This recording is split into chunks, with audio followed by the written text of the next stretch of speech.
Confession क्या होता है? कन्फेशन तो मैंने जैसे एक सिंपल सी परिभाषा बताया था, किसी अपराध की स्वीकृति, admission of any offence that is confession. किसी अपराध की स्वीकृति ही आपकी संस्वीकृति कहलाती है। संस्वीकृति की जो सबसे पहली परिभाषा है वो स्टीफन ने अपनी किताब Stephen's Digest of Law of Evidence में दी थी।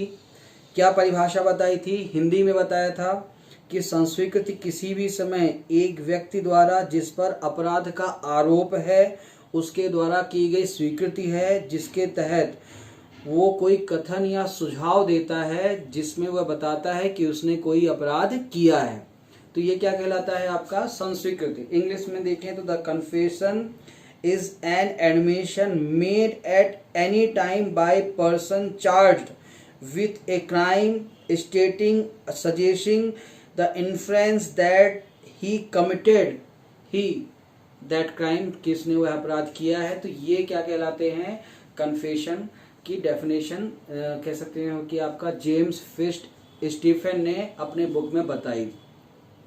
लेकिन जो कन्फेशन की ये परिभाषा है इसको बहुत सही नहीं माना गया और भारत में इसको स्वीकार खासकर नहीं किया गया है। खासकर तो लॉर्ड एटकिन ने पकाला नारायण स्वामी वर्सेस एम्परर 1939 प्रिवी काउंसिल के केस में इस डेफिनेशन को नहीं माना। उन्होंने कहा कि संस्वीकृति, उन्होंने क्या डेफिनेशन दी कि संस्वीकृति मतलब कि या तो अपराधी, कोई अपराधी है वो अपराध को स्वीकार करे या फिर वह उस अपराध से संबंधित सारभूत तथ्यों को स्वीकार करें, ठीक है ना, तो ही हम उसको क्या मानेंगे, तो ही हम उसको कन्फेशन मानेंगे। तो इंग्लिश में क्या बोला? Confessor must either admit it term of offence और at any rate substantially all the fact which constitute the offence, या तो वही इसकी अपराध को गठित करने वाले सभी आवश्यक तत्वों को स्वीकार कर ले या अपराध को स्वीकार कर ले, तो इसके आधार पर ही यहाँ पर माना जाएगा। जैसे कि उदाहरण के तौर पर कि यदि कोई व्यक्ति स्वीकार कर लेता है कि मैंने ही किसी को मारा है, तो अब यहाँ पर मैंने मारा है यानी उसने अपराध स्वीकार कर लिया कि मैंने मर्डर किया है।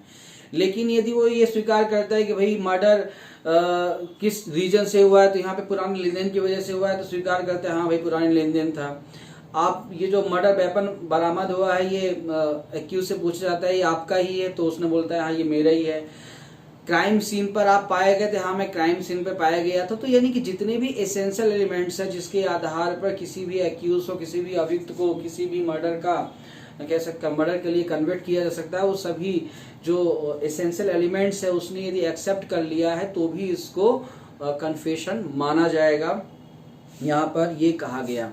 दो केस, ये दो डेफिनेशन हमने देख ली। बाद में फिर यहाँ पर कुछ केसेस में कुछ चीज़ें निकल के आई कि कन्फेशन के अंतर्गत जैसे क्या होता है, कई बार कोई व्यक्ति कन्फेशन करता है तो बहुत सारी बातें कहता है जिसमें कुछ चीज़ें, कुछ बातें उसको फंसाती हैं और कुछ बातें उसको बचाती हैं। फंसाने वाले फैक्ट को बोला जाता है इनकल्पेटरी फैक्ट या स्टेटमेंट, ठीक है ना, इनकल्पेटरी स्टेटमेंट। और बचाने वाले जो कथन होते हैं उनको बोला जाता है एक्सकल्पेटरी स्टेटमेंट। तो अब यहाँ पर जनरली एक बहुत अच्छा केस है Palvinder Kaur versus State of Punjab, ठीक है ना। तो Palvinder Kaur versus State of Punjab का ये जो केस है 1952 का, 1952 का, इस केस में माननीय सुप्रीम कोर्ट ने कह दिया था कि आप संस्वीकृति के तौर पर किसी एक्यूज के पूरे स्टेटमेंट को, होल स्टेटमेंट को आप कैरी करोगे, उसको पूरा एक्सेप्ट करोगे।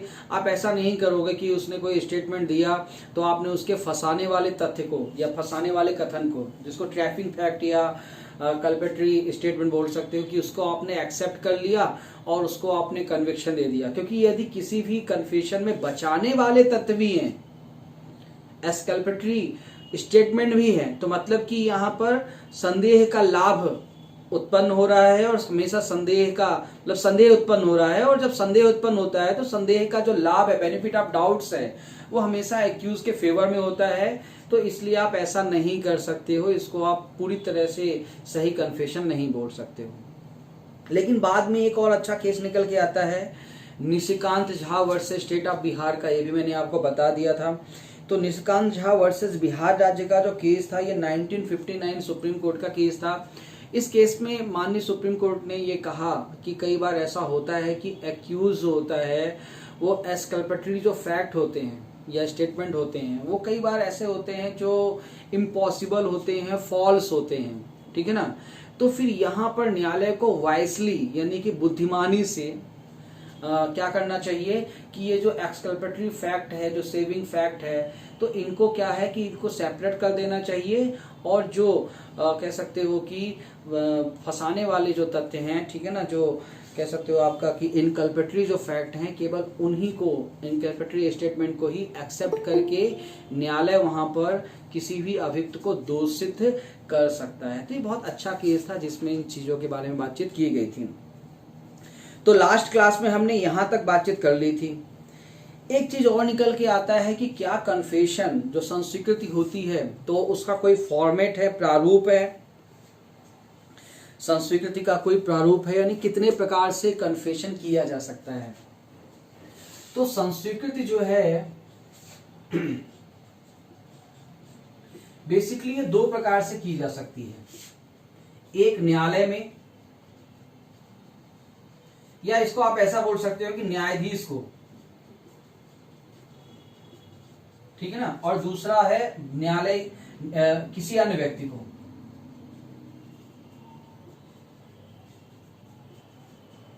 ठीक है ना, किसी अन्य व्यक्ति को। न्यायाधीश को जो कन्फेशन की जाती है उसको बोलते हैं जुडिशियल कन्फेशन, न्यायिक संस्वीकृति। जो न्यायाधीश को या न्यायालय में कन्फेशन की जाती है उसको बोलते हैं जुडिशियल, या कई जगह इसको बोलते हैं फॉर्मल कन्फेशन। फॉर्मल भी बोलते हैं, फॉर्मल और जुडिशियल जो है कन्फेशन बोलते हैं। तो जनरली ये न्यायाधीश यानी जज को या मजिस्ट्रेट को या इन द कह सकते हो कोर्ट यानी न्यायालय में इन द फ्रंट ऑफ जज और मजिस्ट्रेट उनके समक्ष ही, क्योंकि यहाँ पे मजिस्ट्रेट ही कहेंगे कि कन्फेशन की बातचीत है तो आपराधिक मामला ही होगा, तो यहाँ पे ठीक है ना। पर जज का मतलब यानी कि सेशन जज, ठीक है ना, जज का मतलब यहाँ पे सेशन जज, तो कंफ्यूज मत होना सिविल जज से। तो जज मजिस्ट्रेट मतलब कि सेशन जज, ठीक है ना, असिस्टेंट सेशन जज, वो मैं बातचीत कर रहा हूँ। तो वहां पे आप कर सकते हो। सीआरपीसी में यदि हम देखते हैं, चूंकि कन्फेशन कहाँ पे किस धाराओं के तहत कर सकते हैं, तो सीआरपीसी कुछ धाराएं हैं जो कह सकते हैं कि दो पार्ट में बांधा गया है, विचारण के पहले कन्फेशन और विचारण के दौरान, ठीक है ना, विचारण के पहले बिफोर ट्रायल, ड्यूरिंग ट्रायल। तो विचारण के पहले केवल एक ही धारा है 164 सीआरपीसी जहां पर कन्फेशन होता है। विचारण के पहले केवल एक ही धारा है 164 सीआरपीसी जहां पर कन्फेशन रिकॉर्ड में ली जाती है। सीआरपीसी पढ़ेंगे 164 तो क्लियर हो जाएगा। और ड्यूरिंग द ट्रायल, विचारण की जो दौरान है, तो विचारण के दौरान यहाँ पे 3-4 धाराएं आपको मिलेंगी, जैसे कि 229, 241, ठीक है ना। फिर इसके बाद है 246, 252 और अगली धारा है 253। तो ड्यूरिंग द ट्रायल, विचारण के दौरान, क्योंकि हम सीआरपीसी में पढ़ेंगे, हम 4 प्रकार के ट्रायल पढ़ते हैं, सेशन ट्रायल, वारंट ट्रायल और कह सकते हो कि समन ट्रायल और लास्ट में समरी ट्रायल। तो समरी ट्रायल में तो कन्फेशन के बारे में कोई प्रावधान नहीं दिया है, लेकिन सेशन ट्रायल, वारंट ट्रायल और समन ट्रायल में आपको कन्फेशन के प्रावधान मिलेंगे। तो उनकी धाराएं मैंने इकट्ठा लिख दी, 229, 229, 241, 246, 252, 253। एक बार चेक कर लेना, मे बी पॉसिबल सही होंगी लेकिन फिर भी एक बार चेक कर लेना, ठीक है ना। तो यहाँ पर ये धाराओं पर जो है ड्यूरिंग द ट्रायल कन्फेशन के बारे में बातचीत करता है।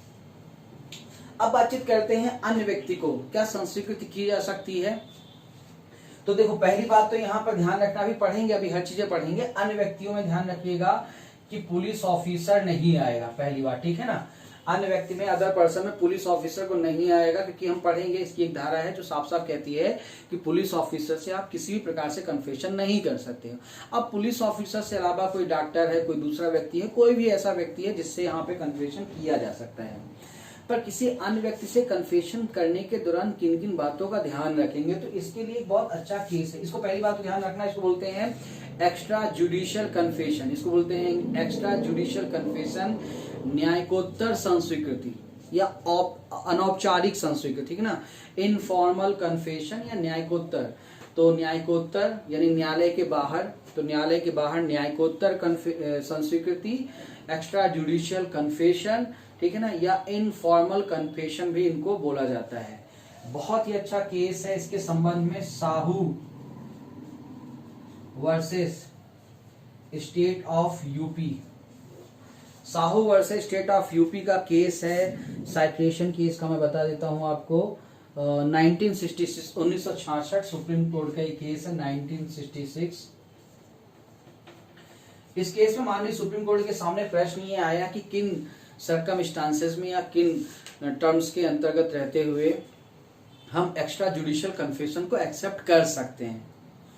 तो इस केस में माननीय सुप्रीम कोर्ट ने 2 शर्तें बताई कि 2 शर्तें होंगी तो फिर यहाँ पर हम एक्स्ट्रा जुडिशियल किसी भी चीज को, मतलब कि स्टेटमेंट को एज ए कन्फेशन ले सकते हैं। पहला क्या बोला गया कि वो स्वैच्छिक हो, वॉलेंट्री, ठीक है ना, कन्फेशन मेड बाय, मतलब वॉलेंट्री। जो एक्यूज है उसने स्वैच्छिक, स्वेच्छा से, अपनी इच्छा से, वॉलेंट्री जो है तो उस बात को, उस चीज को एक्सेप्ट किया हो, ठीक है ना। और दूसरा कहता विदाउट कंप्लेंट कन्फेशन, ठीक है ना, यानी कि बिना परिवाद के कन्फेशन। विदाउट कंप्लेंट का मतलब यह है कि अभियुक्त को कन्फेशन करने के लिए उकसाया ना गया हो, ठीक है ना, एक उससे पूछताछ ना की गई, उसने अपनी इच्छा से, यानी कोई परिवाद के तौर पर उसने अपनी बात, कोई शिकायत पूछा गया हो कि भाई क्या हुआ है तुम्हारे साथ, तुम ऐसा क्यों तुमने कर दिया, ठीक है ना। जैसे किसी ने मान लो कोई अपराध किया तो क्यों किया, तो यहाँ पर वो अपनी इच्छा से, मतलब उसको आपने उकसाया बोलने के लिए, उसने फिर बोला, तो फिर वो कन्फेशन नहीं मानी जाएगी।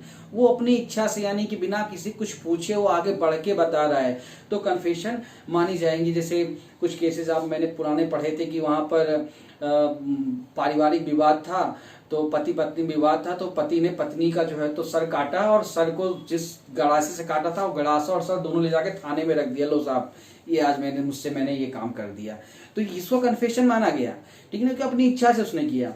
Sahu versus State of UP case की बातचीत करें तो बेसिकली ये केस एक ससुर और बहू का केस था। मतलब ससुर और बहू के बीच में रोज कहासुनी हुआ करती थी, ठीक है ना, रोज लड़ाई झगड़े हुआ करते थे। तो एक दिन ससुर ने गर्दन काट दी और बोला आज मैंने रोज की किचकिच खत्म कर दी, ऐसा बड़बड़ाता हुआ वो चला जा रहा था। तो गांव के सरपंच ने और कई लोगों ने उसके इस बात को सुनी, पूछा भाई, मतलब वही तो आज मैंने इस रोज का किस्सा खत्म कर दिया, रोज की किस्सा खत्म कर दी, ऐसा बड़बड़ाता हुआ चला जा रहा था। और उसका चूंकि अपनी इच्छा से बोल रहा था और बिना कंप्लेंट के, बिना किसी पूछताछ के ऐसी बातें बता रहा था, तो इसको कन्फेशन के तौर पर, एक्स्ट्रा जुडिशियल कन्फेशन के तौर पर न्यायालय में ग्राह्य किया गया, एडमिट किया गया। बहुत ही कम केसेस में एक्स्ट्रा जुडिशियल कन्फेशन न्यायालय में ग्राह्य होती हैं। ये कुछ सर्कमस्टांसेस इन केसेस में बताई गई हैं, ठीक है ना। तो इस प्रकार से ये कन्फेशन के हमने प्रकार देख लिया।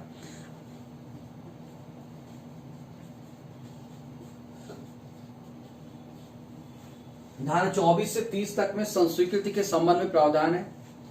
तो इन प्रावधानों में आप देखिए इस प्रकार से कर सकते हैं कि पहली बात तो संस्वीकृति, ठीक है ना, तो यहां पे ऐसा देख सकते हैं कि संस्वीकृति कब विसंगत है, ठीक है ना, और इधर संस्वीकृति कब सुसंगत है। Confession are when irrelevant, confession are when relevant, तो कब इनरेलेवेंट है, विसंगत है, इसके बारे में सेक्शन 24 और सेक्शन 25 दो धाराएं बताती हैं कि कन्फेशन व्हेन आर इनरेलेवेंट। पर संस्वीकृति कब सुसंगत है, इसके बारे में दो धाराएं बताती हैं, सेक्शन 26 और सेक्शन 28, ठीक है ना। तो धारा 24 से 30 तक में 4 धाराएं तो ये गई। अब इसके बाद बाकी धाराएं क्या है, यानी कि अब इसमें देखोगे तो धारा कौन सी निकल के आती है, धारा 27 सेक्शन 27।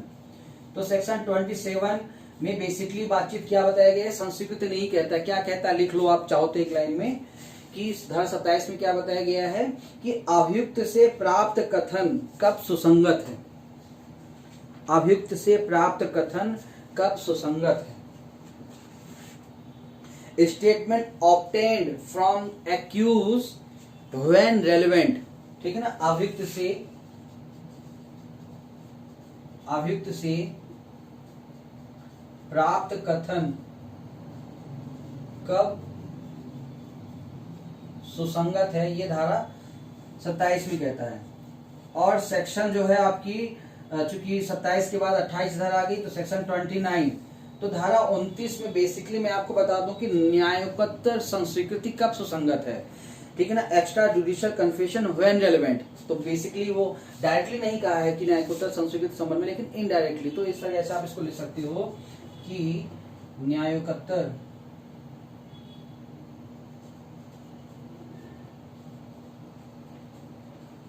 संस्वीकृति कब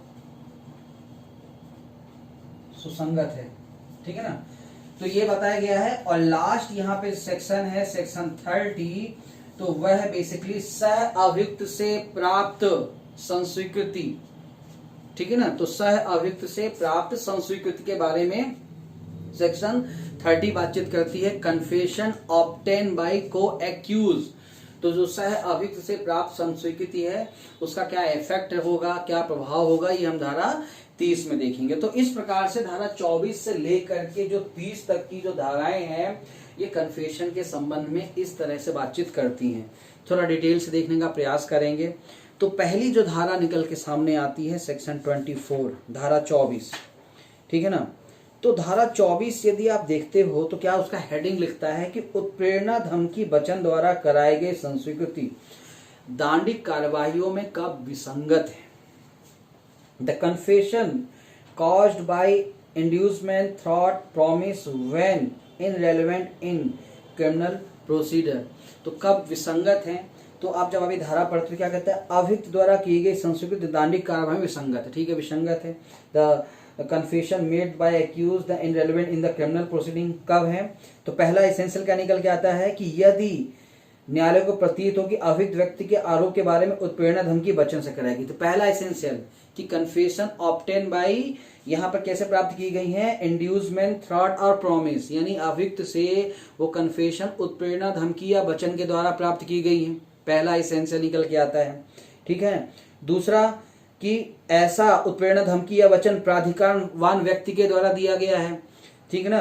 तो ऐसी जो प्राधिकारवान व्यक्ति, यानी कि आप वहां पे देखोगे उसके लिए क्या बोलता है, अथोराइज्ड पर्सन। तो ऐसा उत्प्रेरणा धमकी या वचन जो है किसी अथोराइज्ड पर्सन जो है, प्राधिकारवान जो व्यक्ति है उसके द्वारा यहाँ पर दी गई है। और तीसरा एसेंशियल निकल के आता है कि न्यायालय की राय है कि अभियुक्त को मतलब कि उस उत्प्रेरणा मतलब उस संस्वीकृति की वजह से ऐहिक रूप से यानी सांसारिक रूप से कोई फायदा प्राप्त होगा अभियुक्त को, ठीक है ना, या किसी बुराई से यानी किसी व्यक्ति को किसी बुराई से बचा देगा, ठीक है ना। इंग्लिश में देखोगे तो वहां पर कहता है कि would gain the any advantage avoid the any evil the temporal nature in the reference the proceeding against him, अभियुक्त के विरुद्ध कार्रवाई से उसको कोई फायदा प्राप्त होगा या किसी व्यक्ति को किसी बुराई से बचा देगा। बेस्ट एग्जांपल मैं आपको यहाँ पे बताता हूँ। आप लोगों ने पिक्चर देखी होगी जॉली LLB फर्स्ट पार्ट, वहां पे आप लोगों को एक सीन यदि याद हो तो ठीक है, नहीं तो मैं बता देता हूँ कि उस पिक्चर में क्या था कि एक व्यक्ति के ऊपर ड्रिंक एंड ड्राइव का जो है तो हिट एंड रन का केस चल रहा था, ठीक है ना, कि उसने गाड़ी चला करके एक मतलब एक बहुत बड़े व्यक्ति का बेटा रहता है कि उसने गाड़ी चलाकर कुछ लोगों को मार दिया है। अब यहाँ पर एक ड्राइवर को खड़ा किया जाता है, वो ड्राइवर कोर्ट में आकर के गवाही देता है कि मैं ड्राइव कर रहा था और मुझसे ये घटना हुई, ठीक है ना, यानी कि वो एक तरह से कन्फेशन कर रहा है कोर्ट के सामने, संस्वीकृत कर रहा है कि मैं ड्राइव कर रहा हूँ, ठीक है ना। ये हमारे छोटे बाबा हैं, ये कुछ नहीं कर रहे थे, जो कर रहा था मैं कर रहा था, मैं ड्राइव कर रहा था और यहाँ पर ये घटना हुई। तो यहाँ पर वो चूंकि स्वाभाविक बात है कि वो ड्राइवर आगे बढ़ के अपने ऊपर इतनी बड़ी लायबिलिटी ले रहा है तो उसको कोई ना कोई फायदे की बातचीत की गई होगी, ठीक है ना, वचन दिया गया होगा तुम एक बार अपना स्वीकार कर लो कि भाई मैंने मारा है, तुम छोटे बाबा बच जाएंगे, तुम्हारे इसके एवज में हम तुम्हारे पूरे परिवार की जो है तो भरण पोषण करवा देंगे, तुम्हारे बच्चों को पढ़वा देंगे, मतलब कुछ ना कुछ उसको उत्प्रेरणा धमकी या वचन दिया गया होगा किसी प्राधिकारवान व्यक्ति। यहाँ पे प्राधिकारवान व्यक्ति या तो पुलिस ऑफिसर हो सकता है या वो व्यक्ति हो सकता है जिसको कोई फायदा मिलने वाला हो, ठीक है ना, और ताकि वो किसी दूसरे व्यक्ति को किसी चीज से किसी बुराई से बचा ले, ठीक है ना। तो यहाँ पे कोई संस्वीकृति उत्प्रेरणा धमकी या वचन के द्वारा। अच्छा, बुराई से बचाना, कई बार यहाँ पे ध्यान रखिए कि पुलिस वाले प्रॉपर इन्वेस्टिगेशन नहीं कर पाते हैं। इन्वेस्टिगेशन करना किसका काम होता है, पुलिस वालों का काम होता है, ठीक है। तो कई बार पुलिस वाले क्या करते हैं कि प्रॉपर इन्वेस्टिगेशन नहीं कर पा रहे हैं, तो फिर वो दूसरा तरीका अपनाते हैं कि अभियुक्त को पकड़ करके उसको इतना मारो कि उसने जो मर्डर नहीं भी किया होगा वो भी स्वीकार कर लेगा, ठीक है ना। उसने जो मर्डर, जो अपराध नहीं भी किया होगा उसको भी स्वीकार कर लेगा। तो ये चूंकि भारतीय पुलिस को बताने के लिए एक जोक भी चलता है, मैं हमेशा क्लास में सुनाता रहता हूँ कि 3 देश की पुलिस में जो है तो एक कंपटीशन हुआ कि भाई किस देश की पुलिस कितनी बेहतर है। तो किस प्रकार से कंपटीशन का निपटारा किया जाएगा, तो भाई ऐसा करते हैं कि एक शेर को जंगल में छोड़ते हैं, जो सबसे पहले उस शेर को, टाइगर को, लॉयन को पकड़ के लेकर के आएगा लॉयन को, तो उसको हम बोल देंगे उसकी पुलिस सबसे अच्छी है। तो भैया अमेरिका के पुलिस वाले आए, वो डक डक करते हुए बिल्कुल हेलीकॉप्टर, हवाई जहाज से गए, धूम धाड़ के सैटेलाइट वगैरह सब ले आए, थर्मल स्क्रीनिंग वगैरह सब किया, सब ले आए, उसको 2 दिन में शेर को पकड़ लिया। चाइना वाले भी गए, चाइना वाले भी अपनी टेक्नोलॉजी थोड़ा छिपा के रखते हैं, फिर भी वो भी 2-3 दिन में उसको पकड़ के ले आए। अब भारत की तरफ से हमारे हप्पू सिंह अपने जो है तो 2 जो है तो पुलिस वालों के साथ पहुंच गए। हप्पू सिंह पहुंच गया, हो जाते हैं एक जीप में लेकर के अंदर। 2 दिन हो गए, 2 हफ्ते हो गए, 2 महीने होने वाले, भैया हप्पू सिंह बाहर ही नहीं आ रहे हैं। इनको लगा इनको शेर मार के खा गया है, चलो इनको ढूंढ धाड़ के लाए, इनके घर वाले में सूचना दे दें। तो दोनों पहुंचे तो क्या देखते हैं, बढ़िया जंगल के अंदर एक जगह बढ़िया आग उग जल रखी है, टेंट उंट लगा हुआ है, और जो है तो हप्पू सिंह बढ़िया देसी ठर्रा कहीं से उनको जंगल में मिल गया है, चढ़ा रहे हैं। और जो 2 पुलिस वाले हैं वे गधे को बांध के मार रहे हैं, बोल मैं शेर हूं। और जैसे ही बोलता मैं शेर हूं, उसको ले जाके खड़ा कर देते, भाई ये रहा आपका शेर, ठीक है ना। तो ये भारतीय पुलिस की हालात को जताने वाला मतलब कि, तो भारतीय पुलिस अपना काम ऐसे ही करती है। मतलब एक ठीक है, पुलिस के लिए पूरे देश दुनिया की पुलिस ही कुछ ना कुछ काम करती है, पर भारतीय पुलिस के लिए ज्यादा जोक बनते हैं। तो मुद्दे की बात यह कि पुलिस का काम इन्वेस्टिगेशन करना है, ताकि पुलिस वाले जब ऐसा नहीं कर पाते हैं तो क्या करते हैं कि वो अभियुक्त को डराते हैं, धमकाते हैं कि भाई तू स्वीकार कर ले कि तूने ही अपराध किया है, ताकि हम अपने काम से, अपनी लायबिलिटी से बच जाएं, ठीक है ना। तो यहाँ पर एक तरह से पुलिस वालों को भी बचाती है संस्कृति, क्योंकि यदि वो संस्कृत कर लेगा तो फिर पुलिस वालों को बाकी एविडेंस सर्च करने के लिए, ढूंढने के लिए मेहनत नहीं करना पड़ेगा, प्रॉपर इन्वेस्टिगेशन करने से बच जाएंगे। तो इसलिए यहाँ पर कन्फेशन के लिए उनको बाध्य किया जाता है। क्लियर कहानी। अब आते हैं सेक्शन 25, तो 24 हो गए, 25 में आते हैं। तो सेक्शन 25 की बातचीत करें तो बहुत ही एक लाइन की बातचीत है, कुछ भी ज्यादा उसमें नहीं है कि पुलिस ऑफिसर से की गई संस्वीकृति का साबित ना किया जाना। Confession to police officer not to be proved, the no confession the made to a police officer shall be proved as against the person accused of any offense। अभियुक्त को पुलिस वालों से बचाया गया है। जैसे पुलिस वालों की हमेशा की 3rd डिग्री का प्रयोग करते हैं, इस तरह के आरोप लगते रहते हैं। तो यदि पुलिस वालों के लिए, आप खुद सोचिए कि यदि पुलिस वालों को ये मतलब मिल जाता कि भाई पुलिस वालों से कन्फेशन क्राई होगी, तो पुलिस वाले तो इन्वेस्टिगेशन करना ही बंद कर देंगे। वो क्या करेंगे कि पकड़ेंगे किसी व्यक्ति को और इतना मारेंगे कि उसने जो मर्डर किया भी नहीं, जो अपराध किया भी नहीं होगा, भी स्वीकार कर लेगा और न्यायालय के सामने पेश कर देंगे। अब उसको सजा मिल हो रही है कि नहीं हो रही, इससे पुलिस वालों को कोई फर्क नहीं पड़ेगा। तो यहाँ पर देखा जाए तो पुलिस वाले अपना काम यानी कि जो अन्वेषण, इन्वेस्टिगेशन करना और during the investigation collection the evidence, पढ़ेंगे सीआरपीसी में अन्वेषण का जो मेन उद्देश्य बोला गया है टू कलेक्ट द एविडेंस, यानी साक्ष्य को एकत्रित करना। तो उस काम को पुलिस वाले प्रॉपर तरीके से कर सकें और पुलिस वाले बेवजह किसी अभियुक्त को प्रेशर ना बना सकें कि वह कोई कन्फेशन करे। इसलिए बोला गया है कि पुलिस से की गई संस्वीकृति कोई भी महत्व नहीं रखती है, कोई भी उसका इंपॉर्टेंस नहीं है, बिल्कुल पूरी तरह से वो क्या है, इनरेलेवेंट है, विसंगत है। इतनी सी बात आपकी धारा 25 में कहती है। इसके अलावा सेक्शन 25 में, ठीक है ना, कुछ भी ऐसी चीजें नहीं है जो आपका परेशान करने वाली बातचीत हो। इसमें मध्य प्रदेश का बहुत ही अच्छा केस है, Faddi versus State of Madhya Pradesh.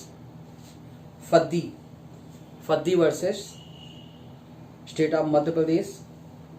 तो Faddi versus State of Madhya Pradesh 1964 Supreme Court का एक केस है, ठीक है ना। एफआईआर के बाद, मतलब एफआईआर दर्ज करवाया एक व्यक्ति ने, एफआईआर में कुछ तथ्य बताए, बाद में वही व्यक्ति जिसने एफआईआर दर्ज करवाई थी, वही व्यक्ति बाद में जो है तो अभियुक्त कह सकते हो कि एक तरह से डिटेक्ट होता है। उस मामले में पता चलता है कि भाई वही जिस व्यक्ति ने एफआईआर दर्ज करवाई वही अभियुक्त है।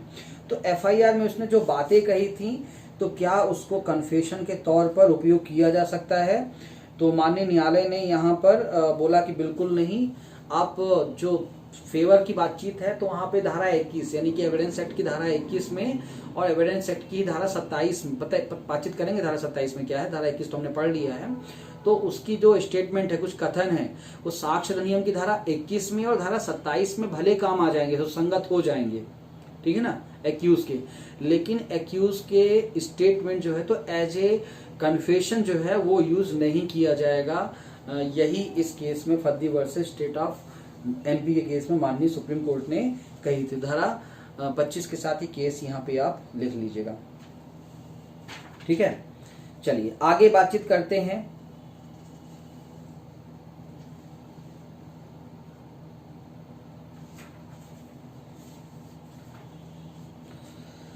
अब अगली चीज है आपका, अगली जो धारा है, जैसा अब ये तो हो गया कब विसंगत है, अब कब सुसंगत है।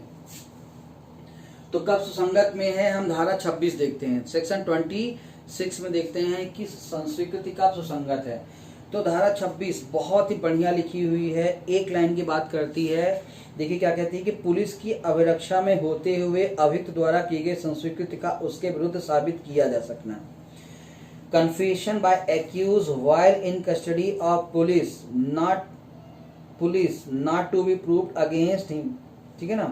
तो no confession made by any person while is the custody the police officer unless if he made the immediate presence of magistrate, यानी मजिस्ट्रेट की साक्षात उपस्थिति में shall be proved as against such person, यानी कोई भी कन्फेशन मजिस्ट्रेट की साक्षात उपस्थिति में की गई है। तो धारा 26 में पहला एसेंशियल क्या निकल के आता है, एक्यूज इन पुलिस कस्टडी, अभियुक्त पुलिस अभिरक्षा में है, ठीक है ना।